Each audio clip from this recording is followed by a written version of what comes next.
Built in 1877 for local hardware magnate Albert Gallatin, the Victorian-style mansion on the corner of H and 16th Streets in Sacramento would not become the official residence of the California governor until the state purchased it for about $32,000 in 1903. 13 governors and their wives and children lived in the mansion during its 64 years of service, including Pardee, Gillette, Johnson, Stevens, Richardson, Young, Rolph, Merriam, Olson, Warren, Knight, Brown, and Reagan. Janine Wells, a docent for the house, knew many of the people who lived in the mansion and some of its quirky tales.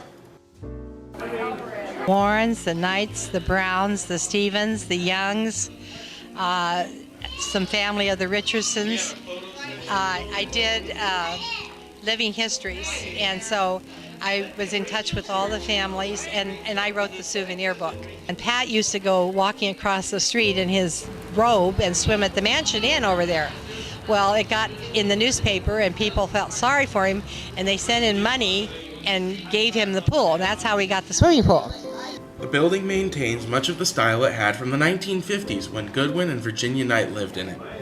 In 1928, the building became one of the first private residences to be air-conditioned.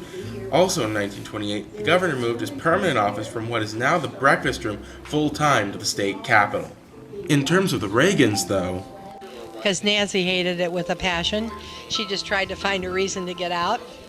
And so she started a fire in the waste paper basket in Skipper's room, and which was quickly put out. But when the fireman came, she said, well, now how was I supposed to get out of here? You know, the windows were stuck shut.